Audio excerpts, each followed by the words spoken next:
La déréalisation, parfois associée à la dépersonnalisation, est un trouble dissociatif pouvant toucher quiconque, se manifeste par un sentiment d'irréalité, de détachement de son corps et d'observation qui semble venir de l'extérieur. Les individus sujets à ce trouble n'ont de ce fait plus l'impression de vivre dans la réalité et trouvent que ce qui se passe autour d'eux n'est plus que pure fiction.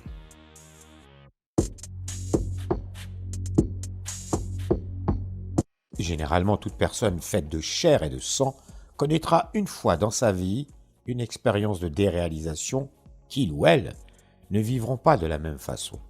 Une période qui, cependant, ne devrait durer qu'un moment et n'affecter en rien leur quotidien. Il peut néanmoins arriver que les symptômes demeurent.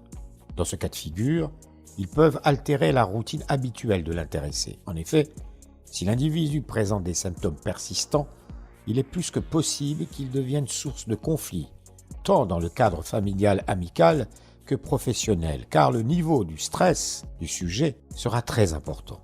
Toutefois, il n'y a pas lieu de s'inquiéter puisque la déréalisation peut très bien se traiter et se soigner. Il se manifeste le plus souvent par l'impression de ne pas appartenir à son propre monde. Cette absence peut même se caractériser par le fait de ne plus ressentir aucune affinité envers ses proches. Il peut aussi créer des troubles visuels, comme des disparitions de couleurs ou des déformations physiques, ce qui peut vous faire vous sentir perdu dans un endroit que vous fréquentiez habituellement. Elle affecte également votre notion de temps. Vous pouvez par exemple vous perdre dans vos souvenirs et confondre la chronologie de chaque fait. Si ces troubles sont, comme nous venons de le dire précédemment, passagers chez certains, ils peuvent persister chez d'autres jusqu'à devenir un sentiment permanent, et raison pour laquelle il faut les traiter dès l'apparition des premiers signes.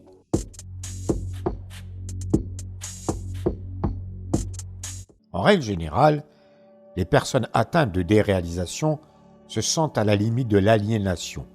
Il est assez courant que ces gens consultent systématiquement leur médecin traitant qui parfois propose des prescriptions et dans la plupart des cas des antidépresseurs ou des anxiolytiques. Beaucoup ont recours à d'autres méthodes comme les techniques de développement personnel, la méditation ou le sport. Si ces moyens peuvent en aider certains, d'autres peinent à se défaire de leurs troubles.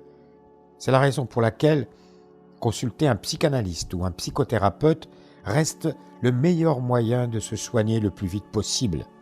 Et contrairement à ce que pense la majorité, faire appel à un thérapeute n'est pas exclusivement réservé aux personnes atteintes de maladies mentales. Les résultats s'avèrent concluants dans la plupart des cas. Il est question de thérapie comportementale et cognitive au cours de laquelle le psy vous accompagne et identifie les causes de vos troubles afin de vous aider à vous en débarrasser. Pour ce faire, vous devez vous livrer pleinement et lui confier vos secrets et vos ressentis.